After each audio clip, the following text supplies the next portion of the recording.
Good evening, Groton kiddos. This is Mrs. Wannall, occupational therapist from Groton Elementary, and we're here to share our book, Hugs, Hugs, with our granddaughter, Leela.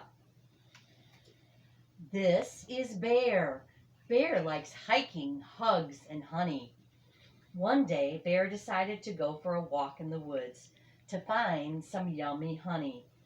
Before her adventure began, she packed her bag with all the things she might need.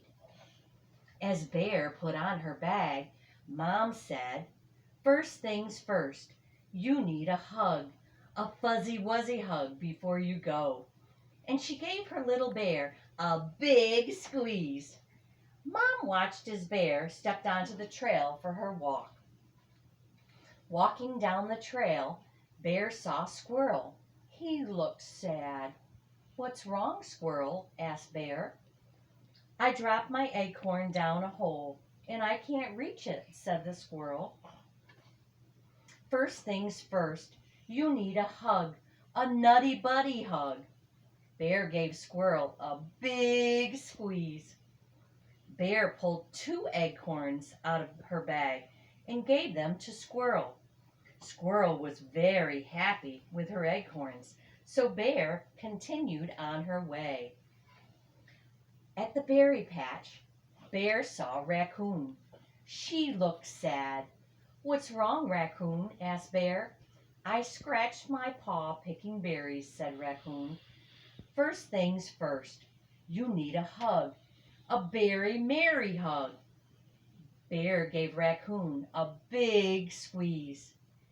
Bear pulled a bandage out of her bag and helped put it on the raccoon, on her scratched paw. Raccoon felt much better, so Bear continued on her walk. At the river, Bear saw Beaver, right there. He looked sad. "What's wrong, Beaver?" asked Bear. "I have a sliver in my tail," said Beaver. "First things first, you need a hug, a wet, wiggly hug." Bear gave Beaver a big squeeze. Bear found tweezers inside her bag and pulled out the sliver. Beaver smiled, and in his tail he felt so much better. So Bear continued down the trail. At the pond, Bear saw Skunk. She looked sad. "What's wrong, Skunk?" asked the bear. "Everyone thinks I smell," said Skunk. "First things first, you need a hug, a smelly belly hug." Bear gave Skunk a big squeeze and pulled some nice smelling soap out of her bag.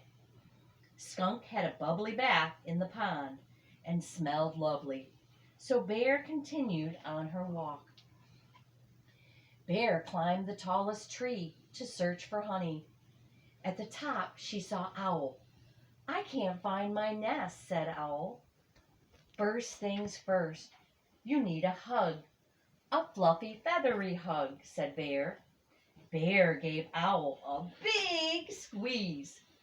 Bear pulled binoculars out of her bag and searched through the woods. She found Owl's nest in a meadow right next to home. Owl was happy to have found her home. Bear ran towards the honey with Owl close behind. In the meadow, Bear found the honey. It was golden honey that dripped right into her mouth. Yummy yum. Uh-oh! A honeybee landed on the tip of Bear's nose and stung her. "Ouch! That hurts!" yelled Bear. Bear started to cry. Her nose hurt and she felt all alone. Then she heard some familiar sounds. What do you think she found? What? It was her friends. "What's wrong, Bear?" they asked. "A bee stung my nose." "First things first," they all said. "You need a hug, a fuzzy-wuzzy hug." Bear's friends gave her a big squeeze, and she felt much better. Bear had a fun day hiking through the forest in search of honey. Along the way, she learned that being a friend and having friends are wonderful things. Dummy. Yes. Who is this? The raccoon? Raccoon. The squirrel? Yeah. Mm-hmm. And that's it. Good night, Groton.